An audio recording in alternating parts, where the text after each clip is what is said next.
जैसे ही सुदामा पहुंचे द्वार पर, द्वारपालों ने पूछा શું છે? का द्वारिकाधीश મળવો છે મારે। શું કામ છે? તારા કામ તો કઈ નથી, તો મિત્ર છે મારા દ્વારિકાધીશ। का શકલ જોઈ તમારી? मित्र છે। जिद की तो मेरे भाई और बहनों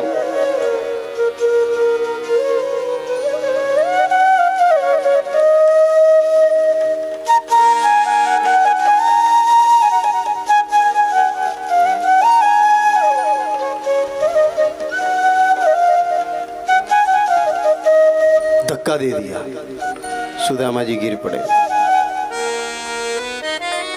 रोने लगे, आंखों में आंसू आ गए। का द्वारपाल कोई बात नहीं, कोई बात नहीं, तू मेरे मित्र से मुझे मिलने नहीं दे रहा, मत मिलने दे, लेकिन मेरे शरीर में इतनी शक्ति नहीं है कि अब मैं यहाँ से उठ सकूं। मेरे प्राण भी चले जाए तो तू बाद में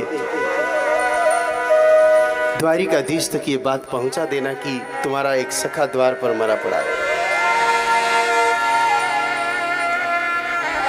ये बात किसी पुराने वृद्ध द्वारपाल ने सुन ली जाते जाते, जो सेवानिवृत्त हो गया था।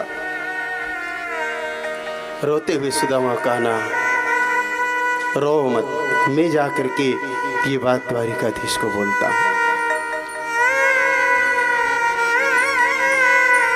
गए द्वारपाल, वृद्ध द्वारपाल गए, प्रणाम किया। कृष्ण ने पूछा, भाई बहुत दिनों बाद आए हो, कैसे आए हो? कब शरीर में शक्ति नहीं, इसलिए ज़्यादा आना जाना होता नहीं है, लेकिन आज एक संदेश देने आया हूँ। क्या बताओ? एक मानस छे, मलवानी इच्छा राखे, कौन छे? का ब्राह्मण जेवो दिखे, भगवान का ब्राह्मण आया है मेरे द्वार पर। संत और ब्राह्मण के लिए परमिशन की जरूरत नहीं है, कारण ब्राह्मण जेवो दिखे, ब्राह्मण छे नथी छे હું કહી નથી શકું। શરીર કૃશકાય છે,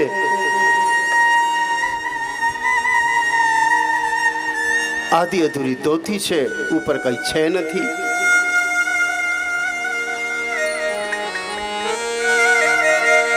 न सर पे है पगड़ी, न तन पे है जामा, न सर पे है पगड़ी, न तन पे है जामा, बता दो कन्हैया को नाम है सुदामा, बता दो कन्हैया से नाम है सुदामा।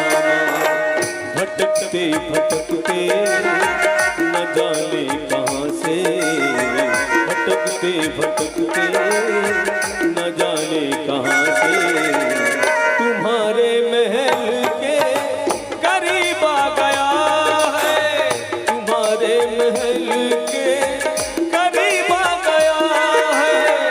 अरे द्वारपालों, वो कहता क्या है? कहा अपने आप को आपका मित्र बता रहा है। कहा कहाँ से आया है? पोरबंदर का बता रहा है। नाम सूच है। जैसी कन्हैया ने नाम सुना, अंतिम अक्षर तो सुना ही नहीं, सू और आधा द सुनते के कन्हैया उठ गए। आगे आगे कन्हैया और पीछे पीछे आठों पटरानी। मौजड़ी पहनने की भी फुर्सत नहीं है। सुनते ही दौड़े चले आए मोहन, लगाया गले से सुदामा को मोहन। ये सुनते ही दौड़े चले आए मोहन, सुनते ही दौड़े चले आए मोहन। कन्हैया दौड़े, रास्ते में कन्हैया का पीतांबर गिर गया। कन्हैया का पीतांबर रास्ते में गिर गया। जैसे धरती पर पीतांबर गिरा, धरती माता ने पूछा, रे पीतांबर तू गिरा क्यों? कन्हैया को छोड़ के तू गिरा क्यों? पीताम्बर ने पहले तो बात को टाल दी, कहा मुझे किसी का तन ढकना है, पहले कन्हैया का ढक रहा था, अब तेरा ढक रहा हूं। कहा ना पीताम्बर, कन्हैया को ऐसे कोई छोड़ नहीं सकता, तू गिरा तो गिरा क्यों, बता जरा। पीताम्बर ने कहा सांची बात ये है कि आज दो मित्र मिलना चाह रहे हैं, मैं बीच में क्यों आऊं, इसलिए गिर गया। सुनते ही दौड़े चले आए मोहन, सुनते ही दौड़े चले आए मोहन, लगाया गले से सुदामा को मोहन, लगाया गले से सुदामा को मोहन। हुआ रुक्मणी को बड़ा ही अचंभा, हुआ रुक्मणी को बड़ा ही अचंभा, मान के सब अजीब आ गया है, ये मेहमान कैसा अजीब आ गया है। अरे द्वार पालो कन्हैया से कह दो, अरे द्वार पालो कन्हैया से कह दो, अरे सुदामा सदा आ गया है, घर पे सुदामा सखा आ गया है।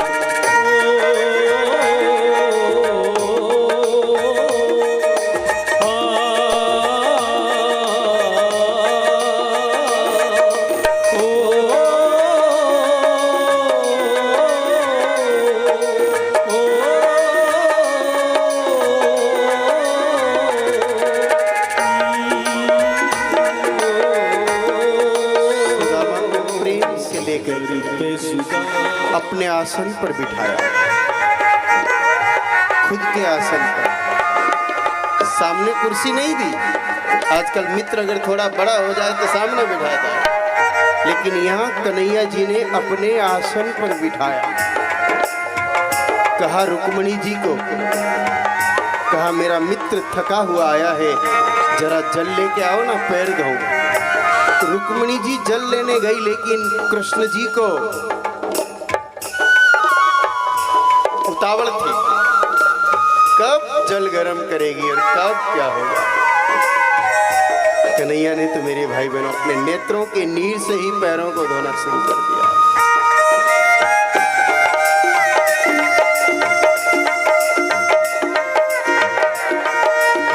बराबर में अपने सुदामा बिठाए हो, बराबर में अपने सुदामा बिठाए, चरण आंसुओं से श्याम ने धुलाए, चरण आंसुओं से श्याम ने धुलाए। बराबर में अपने सुदामा बैठाए, बराबर में अपने सुदामा बैठाए, चरण आंसुओं से श्याम ने धुलाए, चरण आंसुओं से श्याम ने धुलाए। न घबराओ प्यारे सदा तुम सुदामा, न घबराओ प्यारे सदा तुम सुदामा, खुशी का समा तेरे करीब आ गया है, खुशी का समा तेरे करीब आ गया है, खुशी का समा तेरे